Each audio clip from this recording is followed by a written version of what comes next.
महीनों पश्चात भुगत ग्राम में आया हूं वृषाली। बहुत प्रसन्नता हो रही है। आशा है कि भुगत ग्राम वासियों को भी हमें देखकर उतनी ही प्रसन्नता हो रही होगी।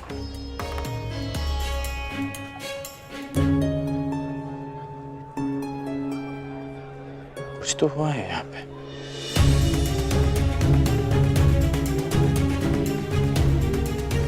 इन लोगों को देखकर लगता है कि कुछ अवांछित घटा है यहाँ।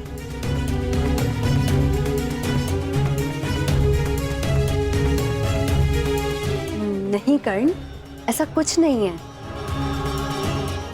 तुम मुझे यहाँ छोड़ो और कुमार दुर्योधन के पास जाओ। इस समय उन्हें तुम्हारी आवश्यकता है।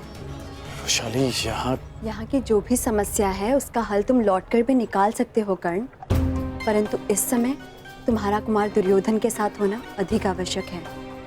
ठीक है वैशाली, मैं शीघ्र लौट कर आता हूँ। तुम ध्यान रखना।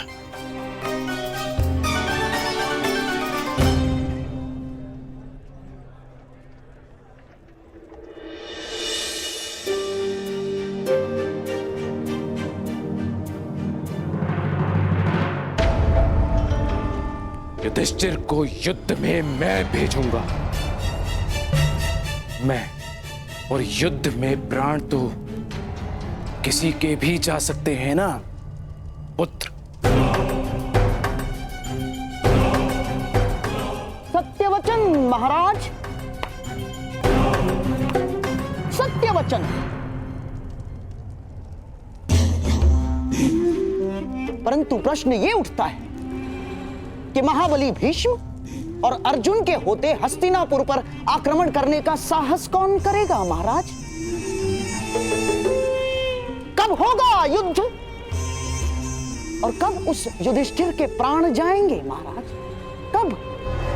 और तब तक क्या मेरा होने वाला सम्राट प्रतीक्षा करेगा महाराज? जैसे आपने की वर्षों तक।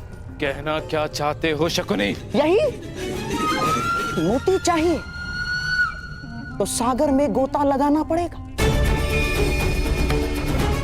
और युवराज पद चाहिए तो नियति के चक्र की प्रतीक्षा नहीं, तो षड्यंत्र का कुचक्र रचना होगा महाराज।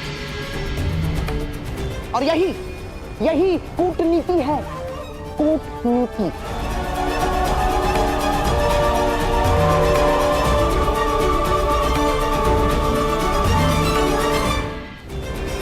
मामाश्री, केवल आप हैं जो मेरे मन की व्यथा को समझ सकते हैं। मैं उन पांडवों की उन्नति से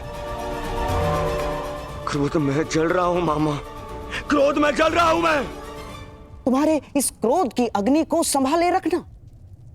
ये तुम्हें जलाने के लिए नहीं, तुम्हारे शत्रु को भस्म करने के लिए है। विस्तार में बताइए मामा। दुर्योधन को पहली समझ में नहीं आती। पहली ही कुचक्र की नींव होती है दुर्योधन। तुम्हारे भविष्य के प्रासाद के लिए एक योग्य वास्तुशास्त्र की आवश्यकता है।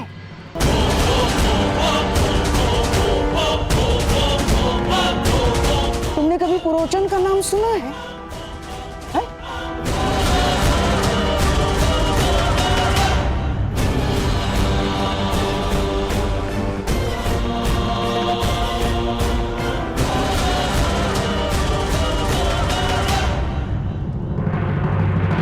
मामा श्री बता रहे थे कि मायावी दानव के पश्चात यदि कोई संसार में महान वास्तुकार है तो वो आप हैं।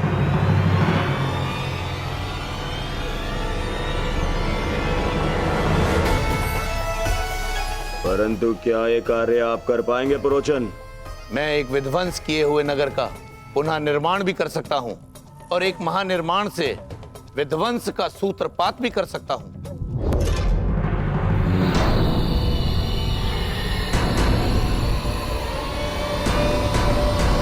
तो कब से ये कार्य आरंभ होगा? समझिए प्रारंभ हो गया इस विध्वंसक निर्माण का।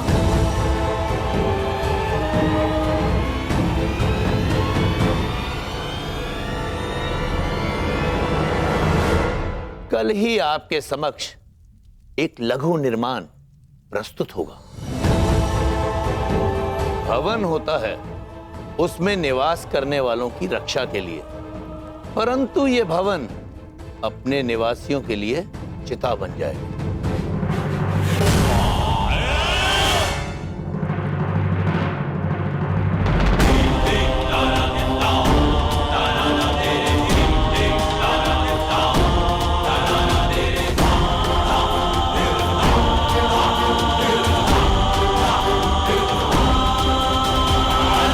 का गुण होता है ये जलता है और बुझ जाता है, परंतु लाख का ये गुण होता है कि ये जब तक जलता है जब तक जलने वाला भस्म ना हो जाए।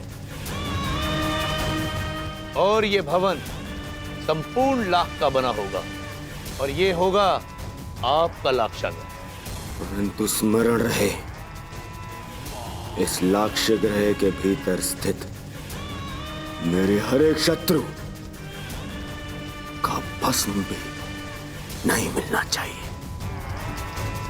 मुझे मेरे हर एक शत्रु का विनाश चाहिए, विनाश।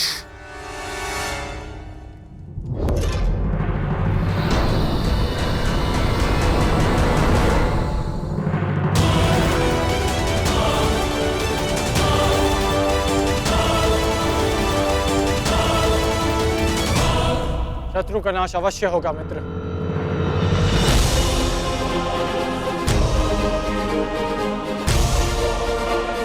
अभी चलकर शत्रुओं को चुनौती देते हैं। आज्ञा दीजिए।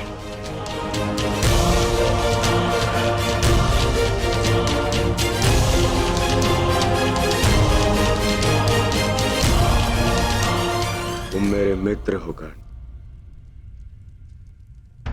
और मित्र हाथ नहीं जोड़ते, गले लगते हैं।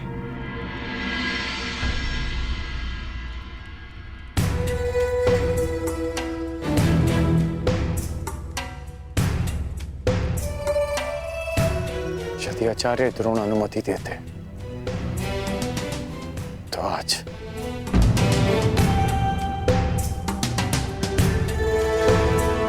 जानता हूं, यदि आचार्य द्रोण ने तुम्हें मेरे साथ में युद्ध में भेजा होता तो मेरे शत्रु मेरे सेवक होते आज। तो अभी चलकर उन्हें पराजित करते हैं।